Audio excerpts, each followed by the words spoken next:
All right, YouTube, this is my 1996 Chevy Suburban, and we're talking a little bit about the courtesy lights here. I'm gonna click this real quick. This courtesy light I've just repaired, and you can tell it's an incandescent bulb. It takes a T10 194 size bulb, 5 watts, 12 volts. A lot of people lead you to believe that you've got to replace the whole housing, like this whole piece, and they're like 25 bucks on the internet, when really all you need to do is replace the bulb. And a lot of people switch them to LED, and if you like the white light that looks like you're in an operating room, then you should do that. But I like the incandescent glow of the halogen. So what we're gonna do is we're gonna get our trusty trim tool.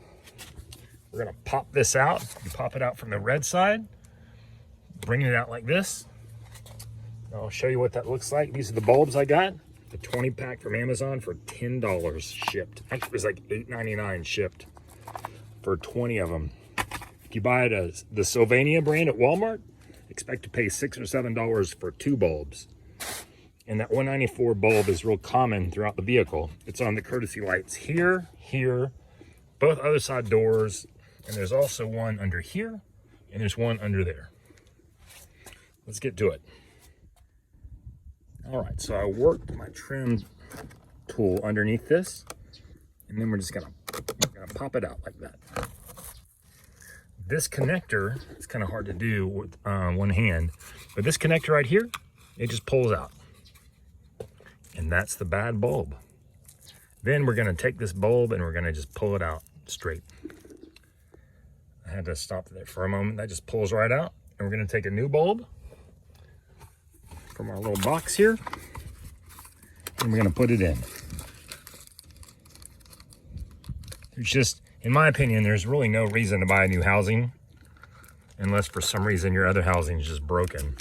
And you're gonna wanna be semi-careful when you pull these housings out, because there are these little clips like along here and here that help it stay in. So let's see if I can do this one-handed here real quick. Gonna take the bulb, stick it in. It's timed out on us, but let's take this little guy right here, click it, and see, there it is glowing. And we're gonna take it and put it inside this housing and snap it right back in. All right, so I've got it plugged in the back. I'm gonna take it in here, and we're gonna snap it in the door, just like that. Timing out on me again. See? So we got that one working. We got this one working. It's the, to me, in my opinion, the correct incandescent glow of the halogen and not the LED.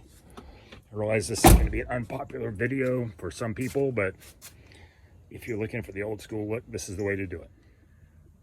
All right, so pardon me, I'm in the process of getting ready to remove my dash panel and put in a Kenwood head unit, but what we're doing right now is I'm going to show you where this courtesy light is under the dash.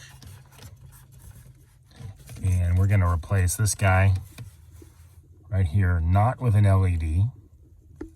We're going to replace it, I'm sorry, not with an LED. See this one right here? Not with an LED, but another incandescent bulb.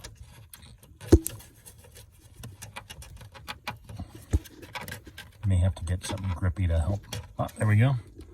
Pull it out. Then got our new ones right here.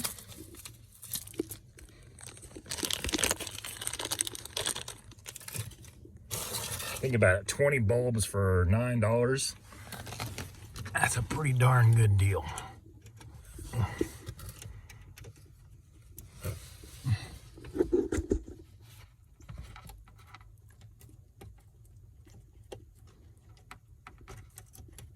There we go.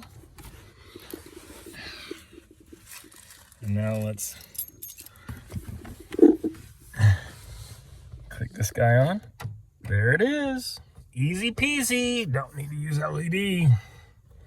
Gives you that nice warm look. Now let's take a look at this in the dark. All right, so here's the Suburban. Coming out to look at it at nighttime. after putting the courtesy light bulbs in, the replacements. Look at that. Pretty nice, isn't it? Without having that LED look. It's just nice, warm, incandescent glow. I tell you what, I think a lot of people who have these older ones don't know if their bulbs are burned out that these can be fixed so easily and so cheaply. Look at that. My new seats came in today. I'll be putting them in tomorrow, and I'll show you what that looks like. I really like these courtesy lights. Really nice. That's a different thing. I mean, my Chevy Colorado doesn't have these. Our Jeep Wrangler doesn't have these. It's pretty cool. Anyway, hope this helps somebody.